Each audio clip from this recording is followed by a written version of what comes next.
আসসালামু আলাইকুম রহমতুল্লাহি ওবরকাতুহ।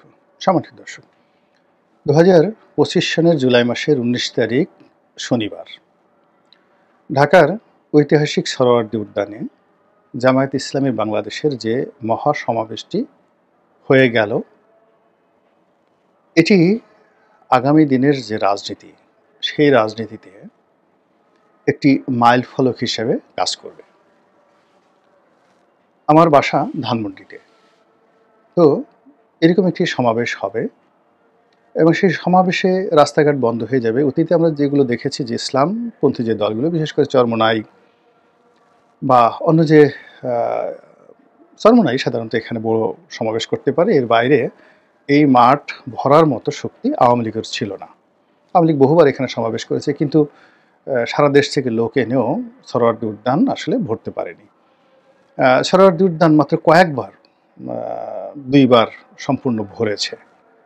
প্রথমবার ভরেছিল সেই আইয়ুব খান সাহেব যখন এসেছিলেন, তখন তাকে সংবর্ধনা দেওয়ার জন্য এই সোহরাওয়ার্দী উদ্যানে গণসংবর্ধনা আয়োজন করা হয়েছিল 50-এর দশকে, এবং তখন পুরো এই উদ্যান ভরে গিয়েছিল। আর দ্বিতীয়বার ভরেছিল, সেটা হলো বঙ্গবন্ধুর সেই 7ই মার্চের ভাষণের দিন। এরপর আর এটা ভরেনি, ভরতে পারেনি একাংশ, মানে এখানে হয়। তো আজকে যেটা দেখলাম সেটা হলো যে এই সোহরাওয়ার্দী উদ্যানটি ভরে গেছে। শুধু ভরেনি, আমি যেটা নিজের চোখে দেখেছি সেই কথাই আপনাদেরকে বলতে এসেছি। সেটা সংক্ষেপে বলে অন্য প্রসঙ্গে যাব। তো আমি জানি যে এখানে আজকে গাড়ি নিয়ে বের হওয়া যাবে না 10টার পরে। তো আমি বাসা থেকে 8টার সময় বের হলাম এবং গাড়ি ছাড়াই বের হলাম রিকশায় করে। কিন্তু এর মধ্যে এসে দেখলাম যে নীলক্ষেত মোড় থেকেই বিশ্ববিদ্যালয় বন্ধ করে দেওয়া হয়েছে, তার পূর্বের দ্বার। একটা দুটো রিকশা ঢুকতে দেওয়া হচ্ছে। আমি সেই সকাল 8টার সময় বিশ্ববিদ্যালয়ে দেখলাম যে লোকে লোকারণ্য, সারা বাংলাদেশ থেকে জামাতের লোকজন আসছে। তারপরে সেখানে অসংখ্য গাড়ি এবং ঢাবি লেখা যে বিভিন্ন জ্যাকেট পরে অনেক ছেলে, স্বেচ্ছাসেবক ছেলে, তারা ওখানে ট্রাফিক নিয়ন্ত্রণ করছে। জামাতের সারা বাংলাদেশ থেকে আগস্ট নেতাকর্মী যারা আছেন, তারা বিশ্ববিদ্যালয়ের চত্বরের বিভিন্ন ফুটপাতে কেউ বসে আছেন, কেউ নাস্তা করছেন 8টার দিকে, কেউ সভাস্থলের দিকে যাচ্ছেন। তো এই দৃশ্য দেখে মনে হচ্ছিল যে পুরো ঢাকা বিশ্ববিদ্যালয়টা যেন কাবুল শহরে পরিণত হয়েছে বা কাবুল বিশ্ববিদ্যালয় চত্বর মনে হয়েছে। এর কারণ হলো জামাতের তো একটা পোশাক আছে, তারা পাঞ্জাবি পরা, অনেকের টুপি আছে, মুখে দাঁড়িয়ে আছে। তো একটা ইসলামাইজেশনের যে দৃশ্য, যদি মনে হয় যে এরকম মদিনা বিশ্ববিদ্যালয় বা কিং আব্দুল আজিজ বিশ্ববিদ্যালয় রয়েছে রিয়াদে, এরকম বিশ্ববিদ্যালয়ে যদি বড় কোনো অনুষ্ঠান হয় বা আল আজহার বিশ্ববিদ্যালয়ে যদি কোনো এরকম বড় সমাবেশ হয়, সেক্ষেত্রে উপস্থিত হাজেরান, মজলিসে হাজেরান যারা থাকেন, তাদের যেরকম আকার আকৃতি, ঠিক ঢাকা বিশ্ববিদ্যালয়ের চত্বরকে আমার আজকে ওইরকম মনে হয়েছে। তো সেখান থেকে এগুয়ে শহীদ মিনারের দিকে গেলাম। এর কারণ হলো টিএসসির এই সাইডটা সম্পূর্ণ বন্ধ করে দেওয়া হয়েছে। কাজেই টিএসসি পর্যন্ত না গিয়ে ফুলার রোড হয়ে, মানে ভাইস চ্যান্সেলরের বাসার সামনে দিয়ে শহীদ মিনার হয়ে যখন দোয়েল চত্বরে ওখানে পৌঁছালাম, তখন দোয়েল চত্বর দিয়ে যে বাংলা একাডেমির দিকে টিএসসি যে রাস্তাটি, পরিপূর্ণভাবে লোকারণ্য। অনেকক্ষণ বসে রইলাম। এর কারণ হলো একের পর এক মিছিল আসছে, মধ্যে একটু ফাঁক পাওয়ার পর রিক্সাটা এক সাইড দিয়ে গেলাম, গিয়ে শিক্ষা ভবন পর্যন্ত আসলাম। মিছিল আসছে, অনবরত মিছিল আসছে। সকাল তখন 8:15, মানে আমি বাসা থেকে বের হয়েছি 8টায়, আর এই পর্যন্ত ধরেন 8:15, 8:30। তো সেখান থেকে মিছিল করতে করতে লোকজন আসছে এবং আমি ওখান থেকে আসলাম সেই জাতীয় ঈদগাহর সামনে যে ফোয়ারা রয়েছে, কদম ফোয়ারা, ওখানে। তো সেই ফোয়ারা পার হয়ে আমার যখন তোপখানা রোডে প্রেস ক্লাবের দিকে আসছিলাম, তখন প্রেস ক্লাবের উল্টো দিক দিয়ে যে মিছিল, সেই মিছিল দেখা যাচ্ছিল যে প্রেস ক্লাবের সামনে এক অংশ মিছিল, আর অন্য অংশ যতদূর চোখ যায় পল্টন মোড় পর্যন্ত, পুরানা পল্টন মোড় পর্যন্ত এই মিছিল আমি দেখে আসছি সকাল 8:30টার মধ্যে। এখন এই যদি হয় এই দিকের অবস্থা, তাহলে আপনি শাহবাগের কথা চিন্তা করেন। আমার ধারণা, আমি বাইরে বের হইনি, যে এটা বাংলা মোটর পর্যন্ত তাদের এই ভিড় বা রাস্তা বন্ধ রয়েছে। আর এদিকে যমুনা পর্যন্ত, বাংলা মোটর যদি এদিকে ধরেন, এদিকে যমুনা পর্যন্ত বা কাকরাইল মসজিদ পর্যন্ত তাদের এই সমাবেশের যে ক্রাউড, ভিড় পৌঁছে গেছে। আর শুধুমাত্র রমনা, মানে সোহরাওয়ার্দী উদ্যানে এটা নেই, এটা বোধহয় রমনা পার্কটিকেও তারা দখল করে ফেলেছে। সম্ভবত এরকমই লোকজন সেখানে এসেছে। ইন্টারনেটে যে ছবিগুলো দেখলাম, সেই ছবিতে মানে পাখির চোখে জামাতের সমাবেশ। তো সেটা দেখার মতো। আপনি এটা না দেখলে বুঝতে পারবেন না যে এত লোক, মানে আওয়ামী লীগের সেই যে ২০০৯ থেকে অব্যাহত জুলুম, অত্যাচারের মধ্যে জামাত এত লোক, এত নেতাকর্মী কিভাবে তৈরি করেছে, সৃষ্টি করেছে, দাওয়াতি কর্মকাণ্ড কিভাবে চালিয়েছে, এটা যারা রাজনৈতিক দার্শনিক তাদের এটা শিক্ষার বিষয়। এবং এখন যারা আওয়ামী লীগের উপর জুলুম অত্যাচার করার চেষ্টা করছেন, আওয়ামী লীগকে অবদমিত করার চেষ্টা করছেন, তাদের জন্য এই জামাতের যে আজকের যে উত্থান, সেই উত্থান একটা বিরাট শিক্ষা। জামাতের সমাবেশ নিয়ে কথা এই পর্যন্তই। এরপর দ্বিতীয় অংশে আসি। আজকের এই সমাবেশটি মূলত ডক্টর মোহাম্মদ ইউনূসের হাতকে শক্তিশালী করা, এনসিপিকে শক্তিশালী করা, এবং জামাত যেভাবে চায় সেইভাবে নির্বাচন পিছিয়ে দেওয়া অথবা সেইভাবে নির্বাচন করার জন্য সরকারের যে ইচ্ছা রয়েছে, সেই ইচ্ছাকে আরও বেগবান করার ক্ষেত্রে এইটা একটা চাপ তৈরি করবে। এর কারণ হলো এইভাবে এত বড় একটা সমাবেশ করা বিএনপির বা আওয়ামী লীগের পক্ষে আসলে সম্ভব নয়। এর কারণ হলো জামাতের নেতারা এখানে কোনো খাওয়ার আয়োজন করেনি। কর্মীদেরকে বলেছে তারা যার যার বিবি বাচ্চাদের হাতে তৈরি করা খাবার নিয়ে এখানে এসেছেন। এখানে বসে বসে পানি থেকে শুরু করে তারা নিজেদের মতো খাচ্ছেন, খাওয়া দাওয়া করছেন। আর অন্যদিকে ট্রাকের পর ট্রাক সেই বিরিয়ানি এনে গেঞ্জি দিয়ে সব কিছু দিয়েও কিন্তু আমাদের যে প্রথাগত রাজনৈতিক দলগুলো তারা এই সোহরাওয়ার্দী উদ্যানের 3 ভাগের 1 ভাগ অতীতে কখনো ভরতে পেরেছেন, আমি এটা দেখিনি গত 15-20 বছরে। তো সেই দিক থেকে জামাতের এই যে অনুষ্ঠানটি, এই অনুষ্ঠানটিকে চ্যালেঞ্জ জানিয়ে বিএনপি রাগ হয়ে এরকম একটা বড় অনুষ্ঠান করবে, তা বা তার চেয়ে বড় করবে। পুরো ঢাকাকে অচল করে দিয়ে একেবারে গাবতলী থেকে সায়দাবাদ পর্যন্ত ঢাকাতে লোকে লোকারণ্য করে ফেলবে এবং সকাল 8টা থেকে সেই রাত্রি 8টা পর্যন্ত এই অঞ্চল পুরো অচল থাকবে, এটা এখন সম্ভব না। এটা মানে ১,০০০ কোটি টাকাও যদি বিএনপি খরচ করে, এটা সম্ভব হবে না। এখানে শুধুমাত্র বিরিয়ানির প্যাকেট দিতে, পানির বোতল দিতে, এগুলোতেই সমস্যার সৃষ্টি হয়ে যাবে, অনেক সমস্যার সৃষ্টি হয়ে যাবে। চেয়ার ছোঁড়াছুড়ি হবে, কে আগে স্লোগান দেবে, কে আগে আসবে, কে পরে আসবে, এগুলো নিয়ে হবে। কিন্তু জামাতের এই জিনিসগুলো, আমি যে এখন ভিডিও করছি বিকাল 4টার সময়, এখন পর্যন্ত একটা টুঁ শব্দ হয়নি। এখানে উক্তমত নামাজ হচ্ছে, অজু হচ্ছে, পায়খানা পেশাবের হাজত আসলে সেই জায়গা তারা আয়োজন করেছে।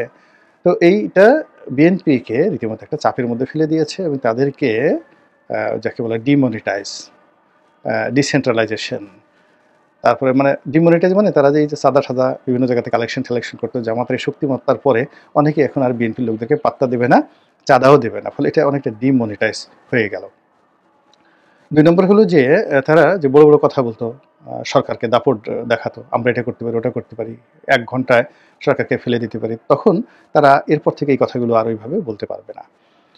এরপরে যেটা হলো যে এটা তো জামাতের একটা অনুষ্ঠান এবং এখানে অন্যান্য ইসলামপন্থী দলগুলো সংহতি জানিয়েছে, কিন্তু ওইভাবে তারা আসেনি। যদি তারা সবাই আসতো বা আসে, তাহলে এটা বিরাট একটা রূপ ধারণ করবে এবং এর মাধ্যমে বিএনপিকে চ্যালেঞ্জ দিচ্ছে, ডক্টর মোহাম্মদ ইউনূসকে শক্তিশালী করছে, এনসিপিকে শক্তিশালী করছে, তার সঙ্গে সঙ্গে অন্যান্য যে রাজনৈতিক দল, ইসলামপন্থী যে রাজনৈতিক দল, তাদেরকেও জামাত জানান দিল যে সত্যিকার অর্থে তাদের সাংগঠনিক ক্ষমতা কত বেশি। এবং এখানে আজকের যে মাহফিল তারা আয়োজন করেছে, এটাকে রাজনৈতিক সমাবেশ না বলে আপনি মাহফিল বলেন। এখানে গান গেয়েছে তারা, হামদ করেছে, কোরআন তেলাওয়াত করেছে, ওয়াজ করেছে, মাহফিল করেছে, রাজনীতির কথা বলছে, মানে পুরো সকাল 8টা থেকে কটা পর্যন্ত চলে আমি জানি না। এটাকে তারা একটা উৎসব মুখর মিলন মেলা করেছে, যে মিলন মেলার সঙ্গে আপনি এই যে তাবলিগের যে জামাত হয় টঙ্গীতে, এটা তুলনা করতে পারেন। এবং ওখানে এখন যে 2 ভাগ হয়, সেই তাবলিগের জামাতে যে লোকে লোকারণ্য হয়, তার চেয়ে আজকে জামাতের যে লোকজন কোনো অংশে কম হয়নি। কাজে এটা তাবলিগের জন্য একটা বিরাট থ্রেট, চরমোনাইকে আরও উৎসাহিত করবে। এবং সবচেয়ে বড় ব্যাপার হলো আজকের এই যে অনুষ্ঠানটি, এটি লাইভ টেলিকাস্ট করছে পৃথিবীর সব জায়গায়। যারা বাংলাদেশকে তালিবান রাষ্ট্র হিসেবে প্রচার করতে চাচ্ছে, এখানে জঙ্গিবাদের উত্থান হচ্ছে, এখানে ইসলামাইজেশন হচ্ছে, এখানে মুসলিম খিলাফত প্রতিষ্ঠিত হতে যাচ্ছে, এখানে ইসলামী রেভলিউশন বা বিপ্লব হতে যাচ্ছে, এই সকল কথা যারা বলার চেষ্টা করছেন, তারা এই জামাতের অনুষ্ঠানটিকে রীতিমতো একটা মডেল হিসাবে বা মডিউল হিসাবে, মডেল এবং মডিউল দুটোর মধ্যে পার্থক্য রয়েছে, তো মডেল এবং মডিউল হিসেবে ব্যবহার করার জন্য তারা সর্বোচ্চ চেষ্টা করবে এবং যা কিনা ডক্টর মোহাম্মদ ইউনূসের যে আন্তর্জাতিক যে পরিচিতি রয়েছে, বিশেষ করে পশ্চিমা দুনিয়ায়, এটাকে হুমকির মুখে ফেলবে। এবং এখন এই জামাতের আজকের যে এই অবস্থা, এই অবস্থার ফলে কি হলো, ডক্টর মোহাম্মদ ইউনূসকে এখন জামাতের পকেটে ঢুকে যেতে হবে এবং জামাতের অনুগ্রহ আনুগত্য ব্যতিরিকে তিনি আর এগোতে পারবেন না। তিনি ইচ্ছে করলেই আগামীতে মির্জা ফখরুল বা জামাতের অনুমতি ছাড়া তিনি জনাব তারেক রহমান সাহেবের সঙ্গে বৈঠক করতে পারবেন না। তিনি চাইলেও এখন জামাতের হুকুমের বাইরে গিয়ে বা ইচ্ছার বাইরে গিয়ে, ডিজায়ারের বাইরে গিয়ে তিনি একটি নির্বাচন অনুষ্ঠান কিংবা জামাত যেভাবে বলছে সংখ্যানুপাতিক হারে নির্বাচন, পিআর পদ্ধতি, এই পিআর পদ্ধতির বাইরে বিএনপি যেভাবে ট্র্যাডিশনাল নির্বাচন চাচ্ছে ওভাবে ডক্টর মোহাম্মদ তিনিও যেতে পারবে না। তাকে বিএনপির সঙ্গে কন্ট্রাডিকশনে যেতেই হবে। এরপরে জামাত আজকে এখন পর্যন্ত আমি জানি না তারা যে 7 দফা দাবি, সেই দাবিগুলো আসলে কি কি সেই 7 দফার মধ্যে রয়েছে। নিঃসন্দেহে আমি যেটা মনে করছি তারা পিআর পদ্ধতি চাইবে। আইন শৃঙ্খলা গোপালগঞ্জে যা কিছু হয়েছে এটাকে তারা উপলক্ষ করে বলবে যে এর মধ্যে নির্বাচন হবে না, আগে ল অ্যান্ড অর্ডার সিচুয়েশন যাকে বলা হয় ঠিক করেন। এবং তারা যেটা চাইবে অপারেশন ক্লিন হার্টের মতো সারা বাংলাদেশে একটা যাকে ম্যাসাকার, এখানে বিএনপির যত নেতাকর্মী রয়েছেন যাদের বিরুদ্ধে চাঁদার অভিযোগ রয়েছে, মাস্তানির অভিযোগ রয়েছে, বা এলাকাতে যারা রাজনৈতিক প্রভাব বিস্তার করে জামাতের জন্য হুমকি হয়ে আছে, এর কারণ হলো জামাত যে শক্তিটা এই ঐক্যবদ্ধভাবে এই মাঠে দেখালো।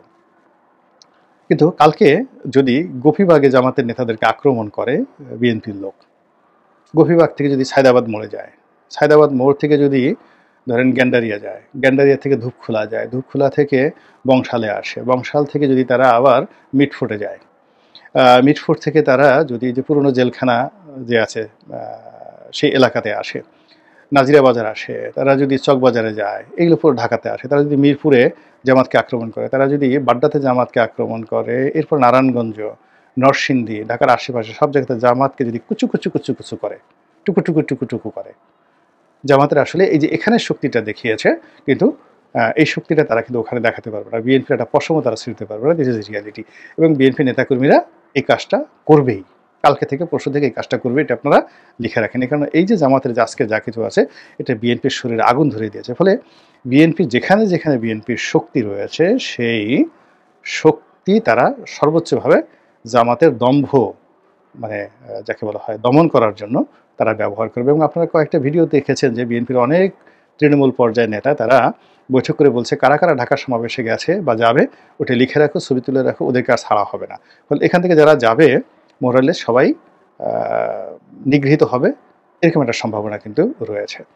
ফলে কি হলো, জামাত তারপর এনসিপি, চরমোনাই, তারা এই যে সমাবেশটা হলো তারা আবার আর একটা সমাবেশ করবে খুব দ্রুত, এবং সরকারকে বলবে যে ইমিডিয়েটলি অপারেশন ক্লিন হার্ট করে বিএনপির নেতা কর্মীদেরকে ধরো, এবং পুরো দেশ যাকে বলা হয় বিএনপির জন্য ডিমনিটাইজড, ডিসেন্ট্রালাইজড এবং ফিউজড, মানে পাওয়ার নাই, ক্ষমতা নাই, বিদ্যুৎ নেই, এভাবে ফিউজ করে দাও। এবং সেটা করার জন্য সরকার যেভাবে ধরেন যে আওয়ামী লীগকে নিষিদ্ধ করা হয়েছিল ওভাবে তাদের একটা দাবি থাকবে। এবং ইতিপূর্বে যেভাবে করা মানে রাজনৈতিক বিএনপিকে নিষিদ্ধ করার জন্য মিছিল কিন্তু হয়েছিল ওই যে মিটফোর্ট হত্যাকাণ্ডের পর, তো সেই দাবিটি আসতে থাকবে। আর তখন কি হবে, ওই যে অতীতের -2, তো -2 আবার নতুন করে দাঙ্গা মানে শুরু হবে। এবং এভাবে যদি 3 বছর, 4 বছর, 5 বছর চলে, তার আজকের এই যে জামাতের যে সমাবেশটি, এই সমাবেশটি এখন তারা শহরে করছে, এটা বিভাগীয় পর্যায়ে, জেলা পর্যায়ে তারা এরকম সমাবেশ করার সুযোগ পাবে আগামী 5 বছর পরে। এবং এই কাজটি কেন জামাত এই সুযোগটি নেবে না? রাজনীতি তো আসলে এটা মামুবাড়ির আবদার না, এটা হলো matter of politics, matter of যাকে বলা হয় এখানে সার্ভাইভাল। এখানে যারা সার্ভাইভ করতে পারবে তারাই টিকে থাকবে। তো সেই কাজটি জামাত করছে। এবং আজকের এই সমাবেশটি আগামী দিনের রাজনীতিকে কিভাবে শেপ দেবে, মানে কিভাবে এটাকে আকৃতি দেবে, তার কিছু নমুনা আমি বললাম। আগামীকাল থেকে আপনারা আশা করি এর ফলাফল দেখতে পাবেন। সারা বাংলাদেশের টেকনাফ থেকে তেঁতুলিয়া পর্যন্ত আল্লাহ আমাদের সবাইকে ধৈর্য ধারণ করার তৌফিক দান করুন, হেদায়েত দান করুন, সুখ শান্তি এবং সমৃদ্ধি দান করুন। আসসালামু আলাইকুম ওয়া রাহমাতুল্লাহি ওয়া বারাকাতুহু।